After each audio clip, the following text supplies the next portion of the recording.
오늘 보실 말씀은 구약 성경 414면에 사무엘상 4장 1절부터 11절 말씀까지를 제가 한 절 읽고 여러분은 한 절 읽고 교독하며 읽도록 하겠습니다.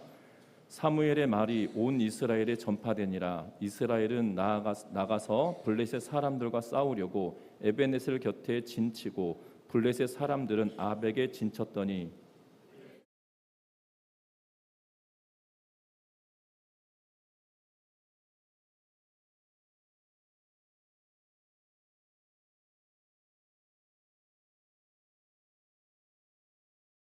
백성이 진영으로 돌아오매 이스라엘 장로들이 이르되 여호와께서 어찌하여 우리에게 오늘 블레셋 사람들 앞에 패하게 하셨는고 여호와의 언약궤를 실로에서 우리에게로 가져다가 우리 중에 있게 하여 그것으로 우리를 우리 원수들의 손에서 구원하게 하자 하니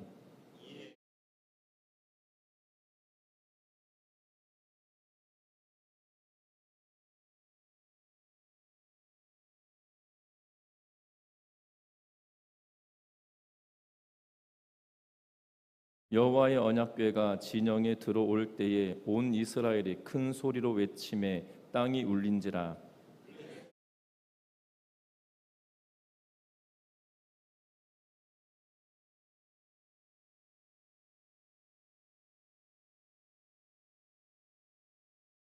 블레셋 사람이 두려워하여 이르되 신이 진영에 이르렀도다 하고 또 이르되 우리에게 화로다 전날에는 이런 일이 없었도다.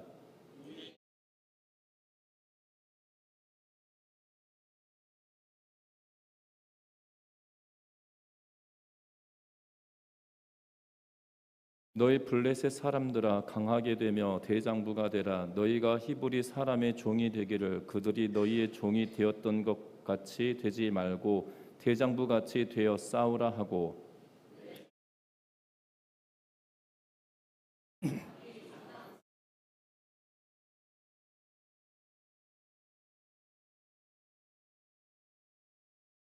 같이 읽습니다.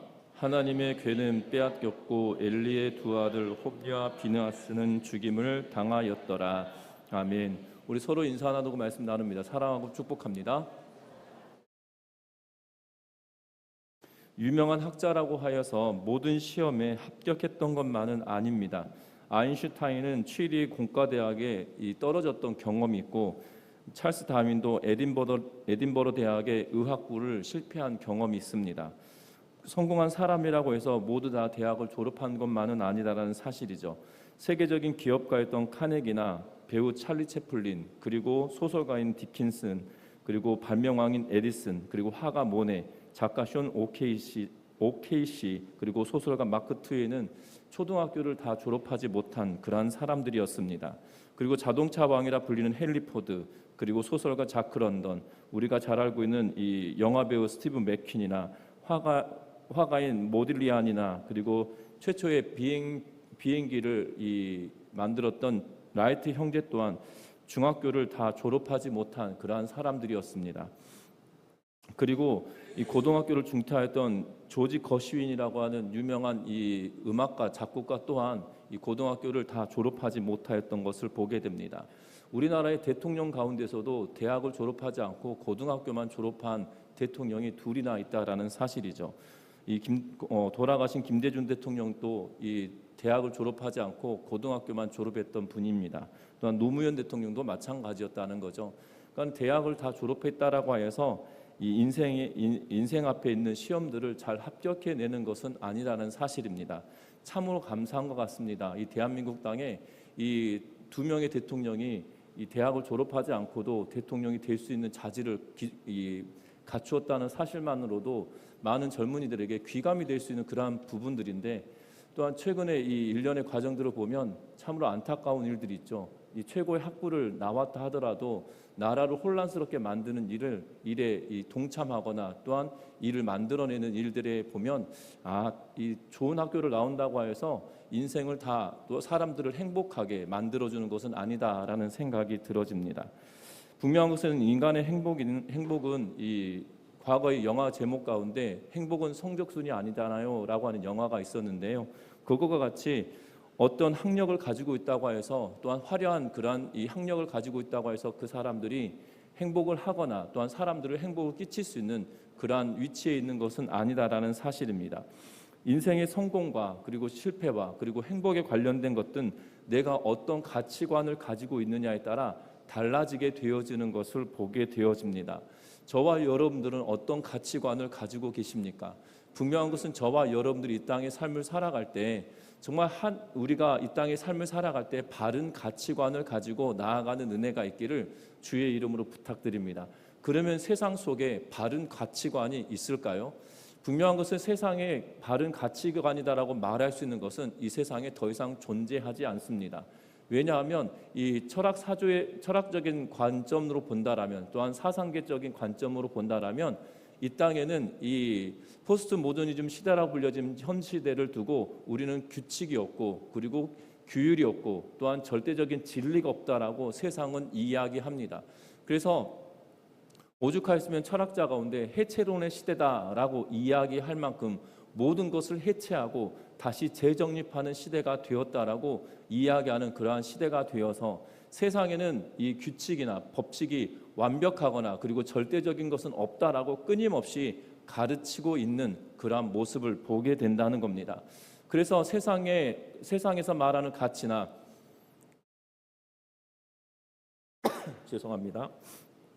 세상에서 말하는 가치나 규율이 절대적일 수가 없다라고 가르치고 있는 세상에서 바른 가치를 세워가고 바른 가치를 채워간다는 것은 불가능한 일이다라는 사실이죠.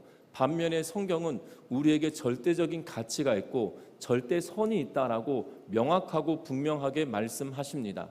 절대적인 선은 다른 것이 아니라 하나님이시다라고 이야기하고 하나님이 우리의 판단의 가치가 되어지시고 하나님만이 절대 기준이다라고 이야기하죠. 그래서 하나님께서 천지를 창조하시고 보시기에 좋았더라라고 이야기하시며 판단하는 기준이 되심을 이야기하고 있는 그러한 모습을 보게 됩니다. 특별히 오늘 성경의 말씀을 통해서 보면 바른 가치관을 가지고 있어야 될 이들이 바른 가치관을 갖지 못함으로 인하여 당하고 있는 패배에 쓴 고통을 경험하게 되어지는데요. 저와 여러분들이 정말 하나님의 말씀에 가치를 둠으로 말미암아 이 땅의 패배에 쓴 고통을 누리는 것이 아니라 저와 여러분들이 인생에서 정말 이 성공의 은혜를 누리고 하나님께서 돌보심을 경험하는 믿음의 성도님들 되시기를 주의 이름으로 부탁드립니다. 먼저 우리가 4장 1절 보면 성경은 이렇게 말하는데요. 1절 말씀 같이 한번 읽어봅니다. 사무엘의 말이 온 이스라엘에게 전파되니라. 이스라엘은 나가서 블레셋 사람들과 싸우려고 에베네셀 곁에 진치고 블레셋 사람들은 아벡에 진쳤더니. 아멘. 오늘 성경의 말씀에 보면 이 4장 1절이 독특합니다. 왜냐하면 갑자기 이렇게 말하죠. 사무엘의 말이 온 이스라엘에 전파되니라 라고 말합니다. 여러분들 성경을 읽으실 때 염두에 두고 성경을 읽어야 되는 것은 장과 절이 성경의 원문이 장과 절이 나누어져 있지 않아요. 문장은 있지만 마침표가 있어서 문장은 있지만 장과 절이 세세하게 나누어져 있지 않습니다. 그런데 장과 절을 나눈 것은 17세기 이후에 성경학자들이 성경을 찾기 쉽게 하기 위해서 장과 절을 나누어 두었어요. 문단을 나누고 문맥에 따라 절을 나누고 그리고 문장에 따라 절이 길어지면 중간에 나눠서 절을 나눕니다.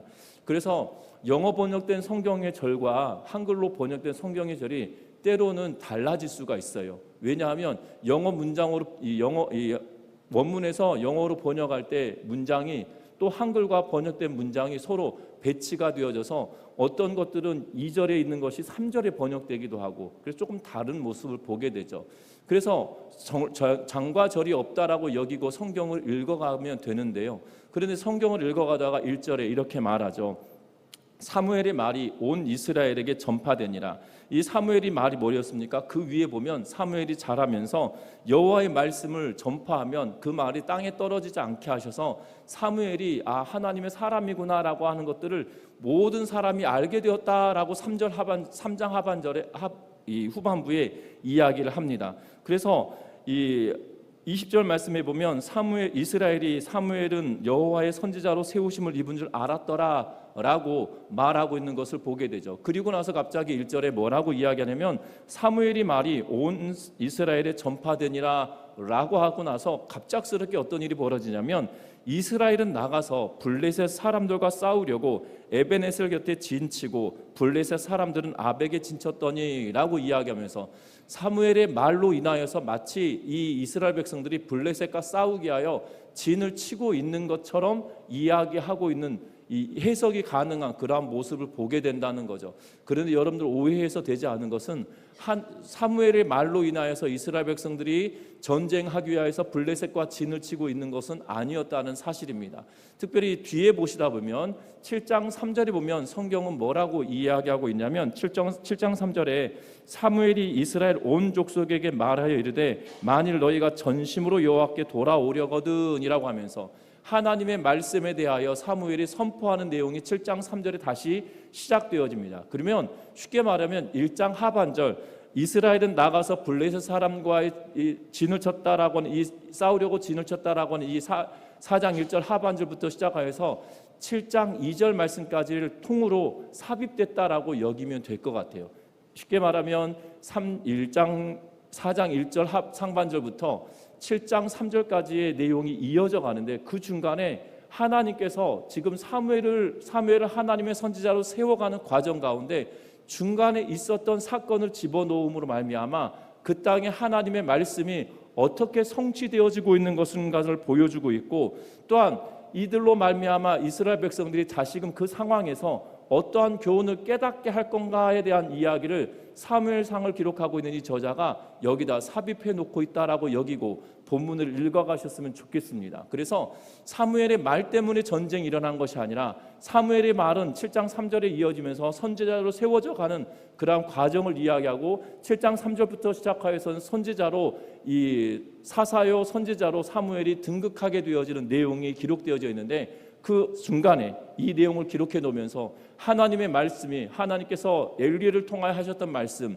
하나님께서 사무엘을 통하여 엘리 가문에 주었던 말씀이 어떻게 이루어지고 성취되어지고 있는지를 우리에게 보여주고 있다는 것에 염두에 두면서 오늘 본문을 읽어가셨으면 합니다. 특별히 오늘 성경의 말씀을 통해서 보면 특별히 이 이스라엘 백성들이 행하지 않아야 될 것들을 보면서 우리가 이대로 살 것이 아니라 반대적인 삶을 살아감으로 우리가 교훈을 얻어내는 은혜가 있기를 바랍니다.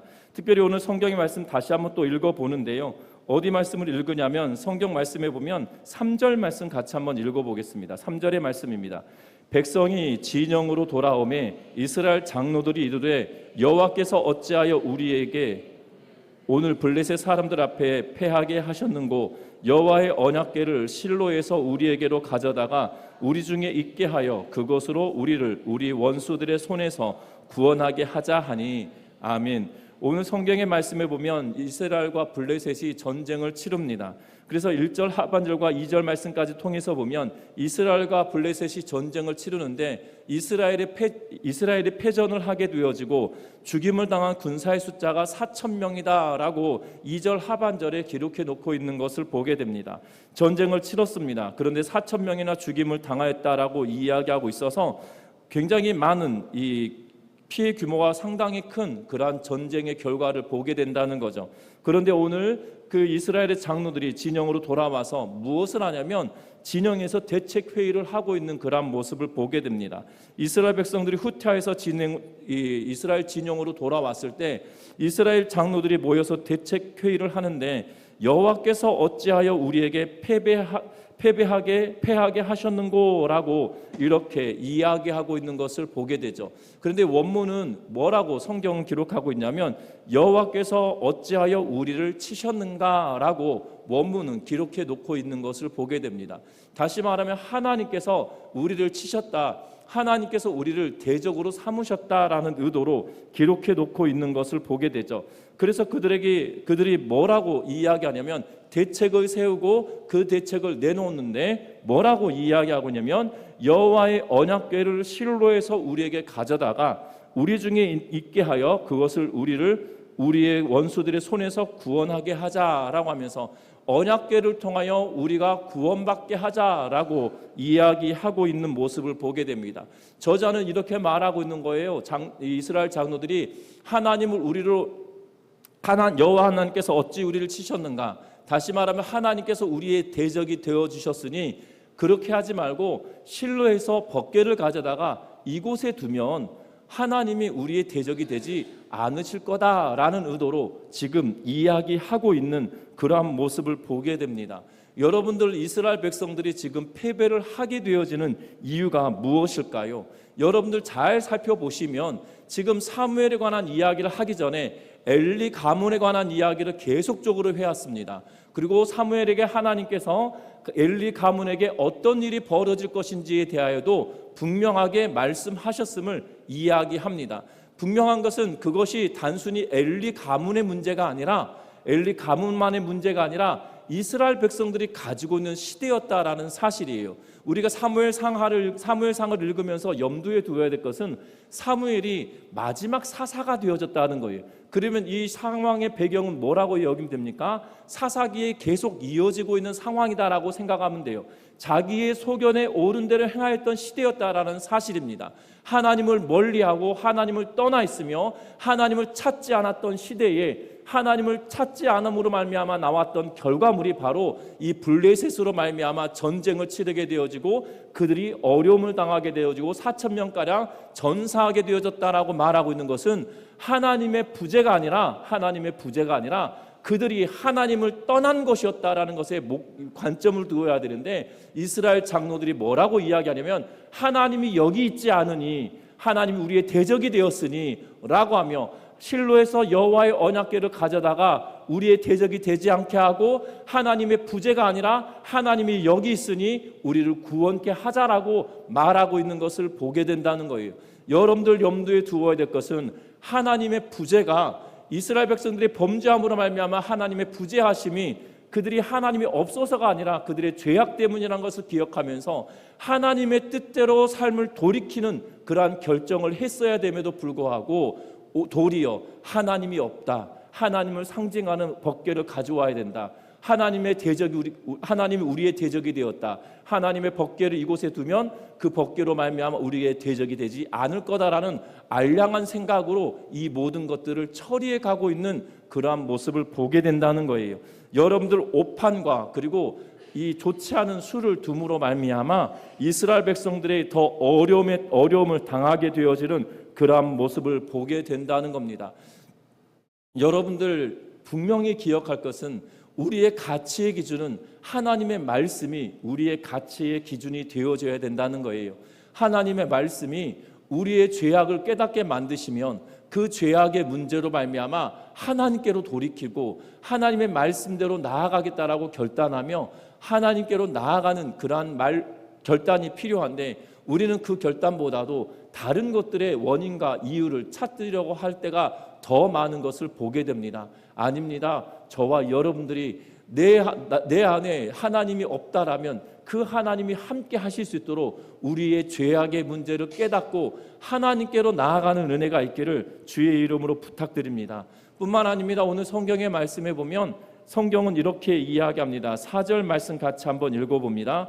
이에 백성이 실로에 사람을 보내어 그룹 사이에 계신 만군의 여호와의 언약궤를 거기서 가져왔고 엘리의 두 아들 홈니와 비느하스는 하나님의 언약궤와 함께 거기에 있었더라. 아멘. 홈니와 비느하스와 함께 하나님의 언약궤가 가지고 실로로부터 왔음을 이야기합니다. 그리고 나서 언약궤가 들어오자 5절에 보면 이스라엘이 큰 소리로 외치며 땅이 울렸다라고 이야기하고 있는 것을 보게 됩니다. 그러면서 6절에 보면 블레셋 사람들의 반응에 대하여 기록하고 있는데, 이스라엘 백성들이 사기가 충천해졌습니다. 5절 말씀을 통해서 보면 언약궤가 들어옴으로 환호하며 사기가 충천해지는 그런 모습을 보게 되죠. 이로 인하여서 그것을 지켜보고 있던 블레셋 사람들은 두려워하기 시작합니다. 그런데 결과가 어떤 일이 벌어집니까? 오늘 성경의 말씀에 보면 이렇게 말하고 있는 것을 보게 되는데 10절 말씀 같이 한번 읽어봅니다. 블레셋 사람들이 쳤더니 이스라엘이 패하여 각기 장막으로 도망하였고 살육이 심히 커서 이스라엘 보병에 엎드려진 자가 3만 명이었으며. 아멘. 오늘 성경의 말씀에 보면 어떤 결과가 났습니까? 이스라엘 백성들은 언약궤가 들어옴으로 말미암아 사기가 충천하고 블레셋 사람들은 두려워합니다. 뭐라고 하면서 두려워하냐면 애굽에서 그들을 이끌어내었던 신이다.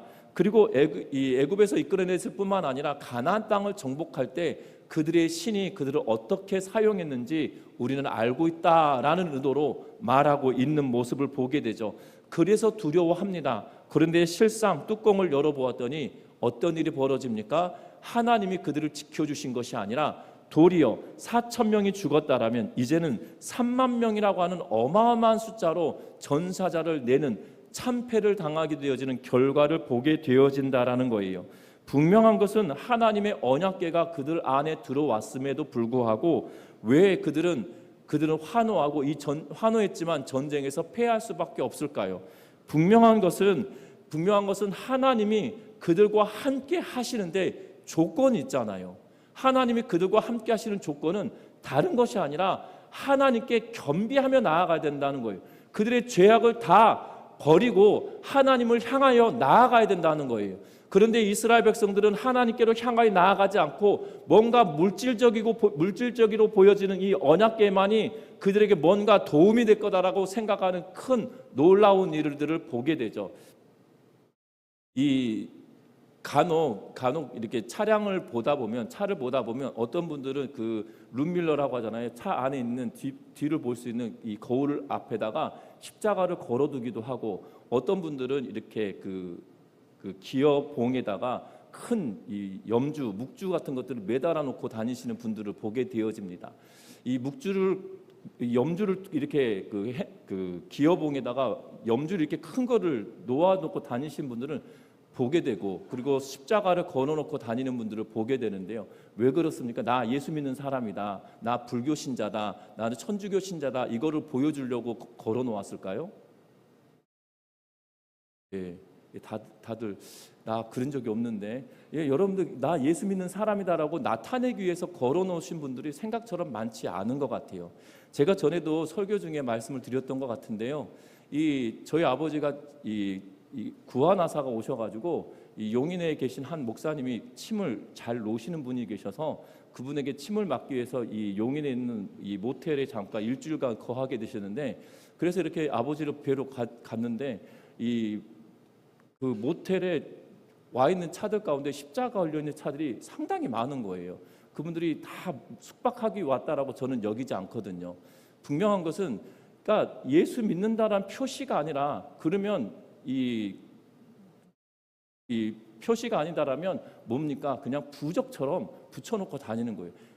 나를 이 십자가 걸려 있으면 내가 안전할 거다, 묵주가 걸려 있으면 내가 안전할 거다, 또한 염주가 붙어 있으면 안전할 거다라는 착각에 빠져 있는 거죠. 여러분도 잘 아셔야 되는 것은 그걸 붙여놓았다고 해서 하나님이 나를 보호해 주시는 거 아니라는 거예요. 중요한 것은 내가 하나님과 어떤 관계를 맺고 있느냐, 그 관계를 맺는데 조건이 뭐냐는 거예요. 분명한 것은 오늘 성경은 이 언약궤가 그들 가운데 들어왔지만 하나님께로 향하는 그들의 마음이 하나님이 기뻐하시는 건 전혀 하지 않으면서도 오히려 불법을 행하고, 또한 하나님의 뜻대로 행하지 않으면서 하나님이 도와주신다라고 생각하는 오해로부터, 거짓된 확신으로부터 그들이 속임을 당하였다는 사실이죠. 저와 여러분들 신앙생활하면서도 똑같을 수 있어요. 내가 하나님을 잘 믿고 있다고 스스로 생각하지만 하나님께로 겸비하며 나아가지 않으면 거짓의 확신이 우리를 망하게 만든다는 사실이에요. 우리의 신앙생활은 속지 않아야 됩니다. 하나님이 나를 보셨을 때 어떻게 여기실까가 중요한 것이지, 내가 살아가면서 나 이 정도 했으면 신앙생활 잘하는 거야, 아니라는 거예요. 내가 신앙생활 잘하고 있다고 평가하는 것이 아니라 하나님이 보셨을 때 나의 신앙생활은 어떠할까를 염두에 두면서 하나님이 기뻐하시는 대로 내 삶을 돌이켜서 가는 거예요. 그런데 오늘 성경에 말하는 것은 무엇입니까? 제사장들이 지금 법궤를 가지고 왔던 걸로 보여집니다. 그래서 홈리와 비나스 이름이 거기에 4절에 거론되어져 있는 것을 보게 되죠. 분명한 것은 언약궤가 왔다 하더라도 3만 명이나 되는 수많은 사람들이 죽임을 당하게 되었다는 거예요. 거짓의 확신에 차서 그들이 소리를 높이고 환호를 했지만 결과는 아무것도 아니었다는 사실이죠. 저와 여러분들의 신앙의 여정에도 거짓된 내 스스로가 판단하여서 나 이 정도면 신앙생활 잘하고 있다라고 속임 당하지 말고 하나님의 말씀 앞에 하나님이 나를 어떻게 평가하실지를 생각해 보면서 믿음으로 살아내는 은혜가 있기를 주의 이름으로 부탁드립니다. 뿐만 아닙니다. 오늘 말씀을 통해서 보면 이스라엘 백성들이 전쟁을 치르게 되어지는데요. 분명한 것은 이스라엘 백성들 9절 말씀에 보면 이렇게 말합니다. 너희 블레셋 사람들아 강하게 되며 대장부가 되라. 너희가 히브리 사람의 종 되기를 그들이 너희의 종 되었던 것 같이 되지 말고 대장부같이 되어 싸우라라고 이야기합니다. 블레셋의 각오를 다지고 있는 모습을 보게 되죠. 그리고 이 전쟁을 치릅니다. 그리고 전쟁을 치르는데 3만 명이 죽었고 11절 말씀에 보면 여호와의 궤를 빼앗겼다라고 이야기하고 그리고 엘리의 두 아들 홈니와 비느하스가 죽임을 당하였다라고 이야기하고 있는 것을 보게 됩니다. 블레셋은 대장부가 되어서 나가서 싸우자라고 용기를 북돋고 그리고 이스라엘 백성들은 패전당하고 살육을 당하고 언약궤는 빼앗기고 엘리의 두 아들은 처참히 죽임을 당하게 되어지는 그러한 모습을 보게 된다는 겁니다. 이 이스라엘이 참패를 하고 있는 그러한 이유는 다른 것이 아니었어요. 거짓된 종교적인 의식과 거짓된 종교적인 현상들을 그냥 믿고 따라감으로 말미암아 그렇게 되어졌다는 거죠. 여러분들 잘 아셔야 되는 건 이 이면에 무엇이 깔려 있는 겁니까? 하나님을 경외하는 마음이 없었기 때문에 그들의 마음대로 언약궤를 들고 가지고 가고 하고 있는 모습을 보게 되어져요. 여러분들이 이스라엘 백성들이 출애굽을 하며 광야길을 걸을 때에 언약궤가 아무렇게나 다루어지는 것이 아니었어요. 언약궤가 아무렇게나 다루어지는 것이 아니었습니다. 규정에 따라 그들이 이동할 때마다 천막을 거두고 성막을 거두고 할 때마다 규칙과 방법에 따라 언약궤를 두어야 될 곳 그리고 두지 않아야 될 곳을 명확하게 규정짓고 움직이게 하고 있는 모습을 보게 된다는 거예요.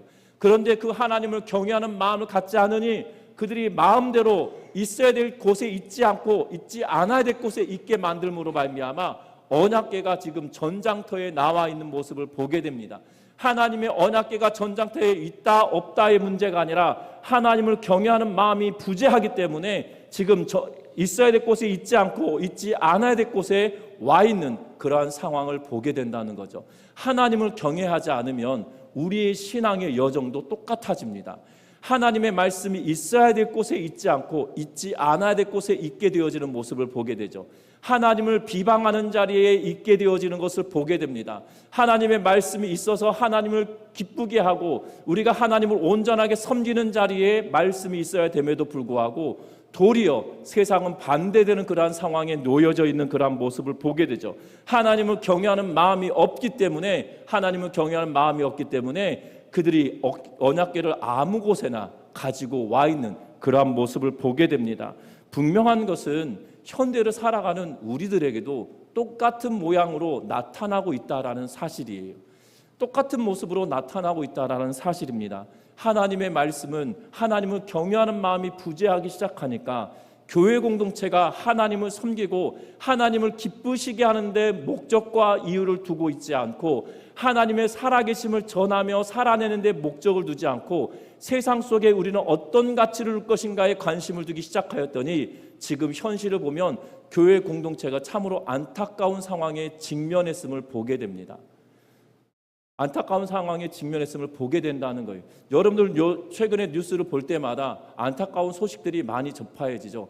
광화문에 있는 그리스도인들, 또한 광화문에 있는 그리스도인들, 부산역에서부터 시작해서 동대구역을 시작해서 천안 시작해서 어제는 광주에 이르기까지 그들의 주체들이 그리스도인인 것들을 보게 되어집니다.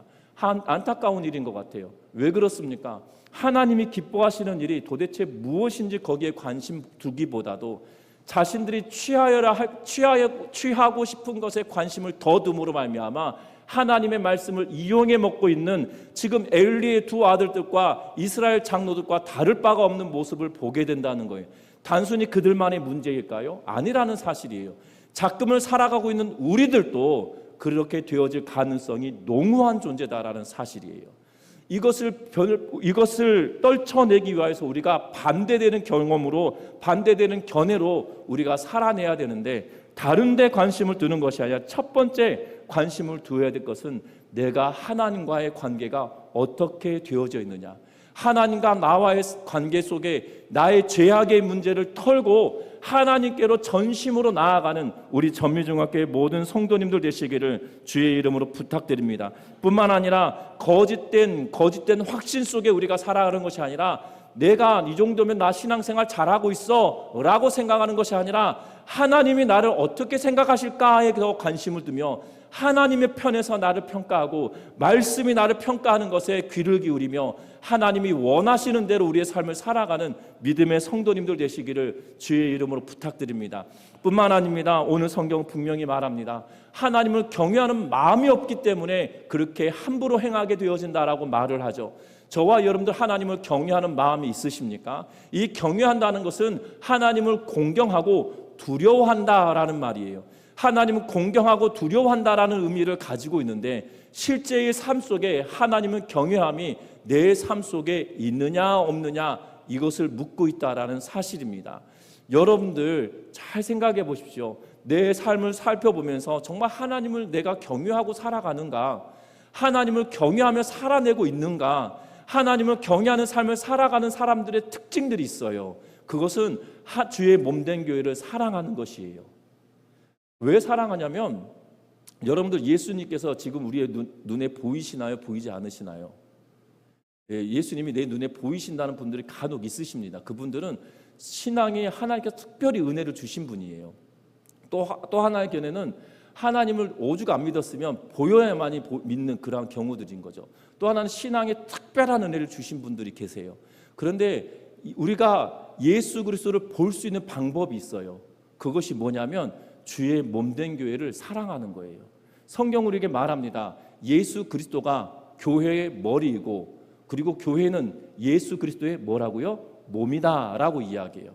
그러면 교회를 사랑하는 것이 정말 그리스도를 사랑한 것과 비례하고 있다는 것을 기억하셨으면 좋겠습니다.